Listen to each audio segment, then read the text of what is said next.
Now how do I get out of this blasted dungeon? Hey guys, Sebastian here from Atmoseeker. Welcome to the channel. If you're new, we focus a lot on atmosphere, lighting, terrain, props.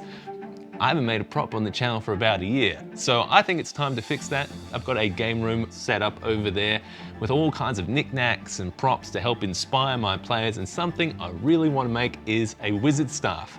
It's going to be wall mountable or something that you could throw in the corner or use for cosplay. It's just made from simple hardware materials. It's going to light up as well. That's going to be pretty cool. Let me get some materials. I'll be right back, and we'll make it here, right here. Okay.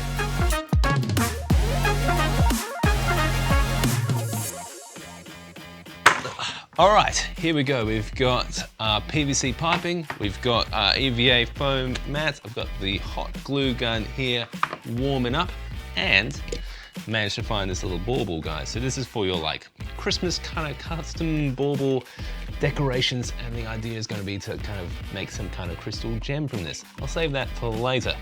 As for now, first step is going to be molding this a bit. So at the moment, it is a straight, just long pipe, and I'm gonna heat it up with a heat gun and try and warp it a bit to make it look a bit more like a natural kind of shape. So bending it here and there, mostly keeping it straight, but trying to make it look a little bit more natural.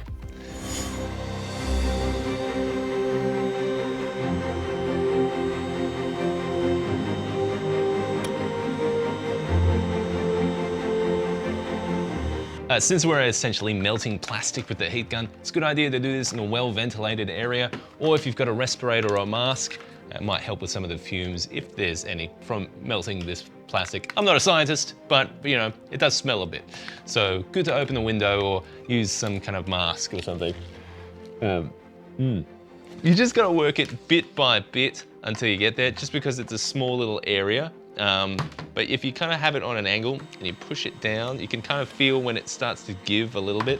You can see it kind of get malleable. So that's when you can kind of press it a little bit with your hands. Sometimes I like to give it a little bit of a twist and stuff just to kind of make it a little bit more of an uneven surface.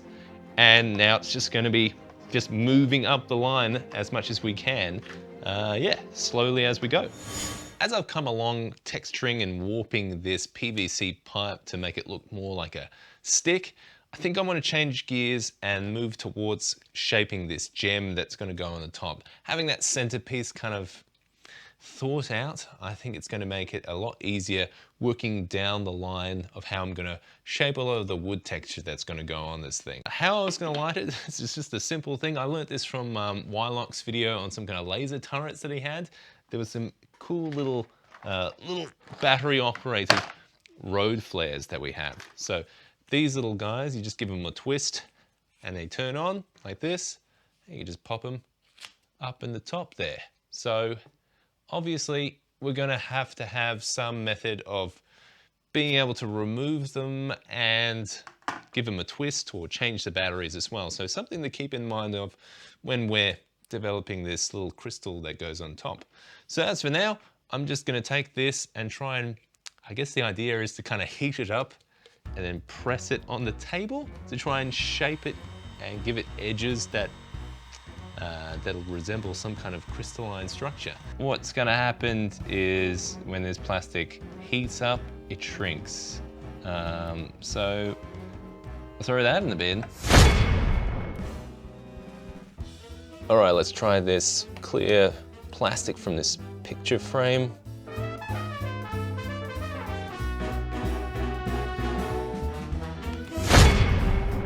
Styrofoam type stuff.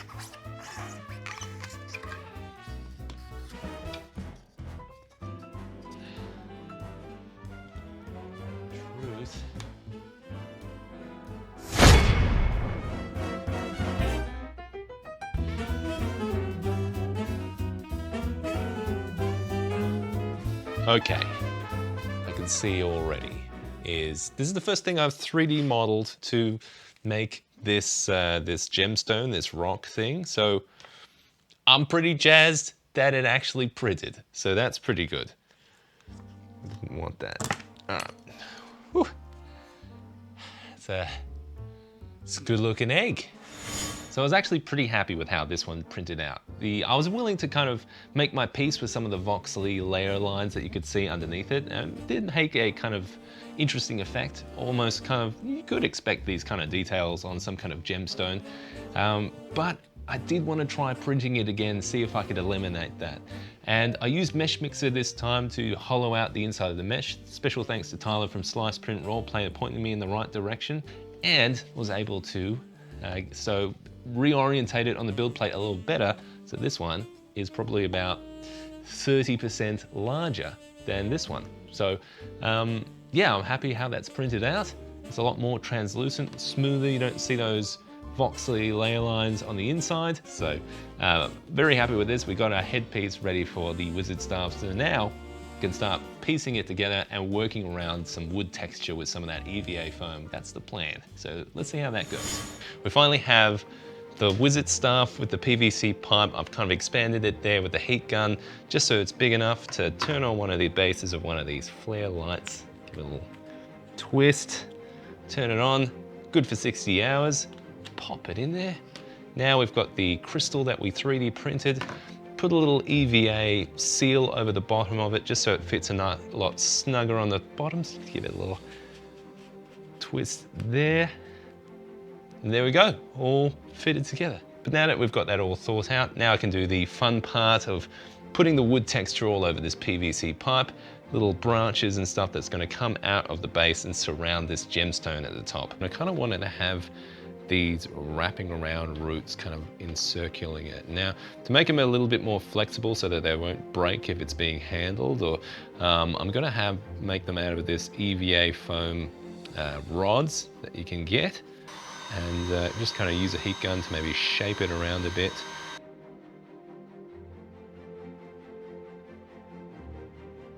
And I might cut away a little bit with the scissors, just to kind of shape it a bit into more of a wooden kind of looking appearance.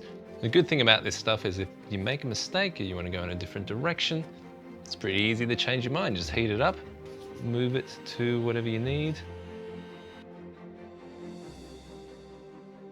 In these areas where you might see some excess hot glue, it's not the end of the world. You can use the nozzle of your hot glue gun and just tease it over the top of it and work it into the contours of that EVA foam.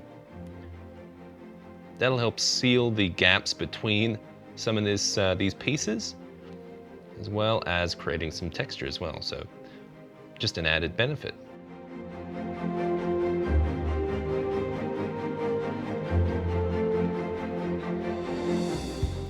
All right, now that I've got the headpiece all done, I grabbed the rotary tool to start texturing the PVC pipe.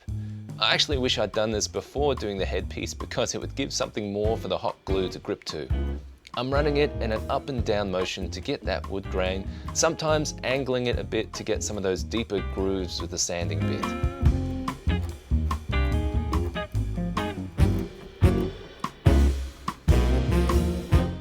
A quick prime with some matte black spray paint, and then I'm just mixing some Mod Podge with some warm brown acrylic. To make these branches nice and durable, I apply a couple of coats, taking special care of the brush strokes to flow in the direction of the wood grain.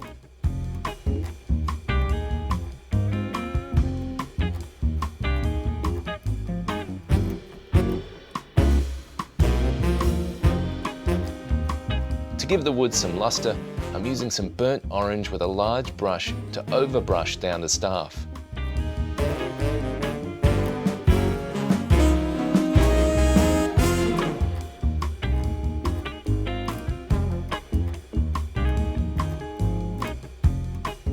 In places where it needs to blend a bit more, I use some paper towel to blend and smear the paint. A light dusting of some tan paint to pick up those details at the head of the staff.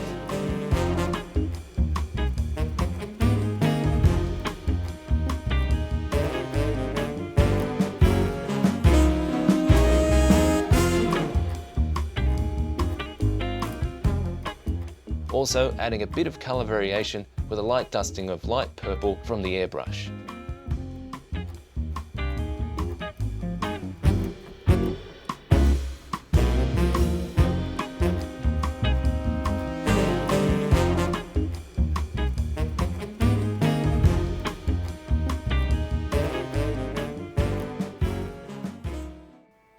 just some hearty matte varnish, and it's ready for the game room.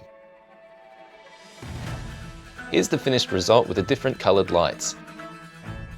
Large light up props like this are fantastic for adding immersion to your game space. If you like how it turned out, hit that like button and hit subscribe to help us reach 5,000 subscribers. We're so close.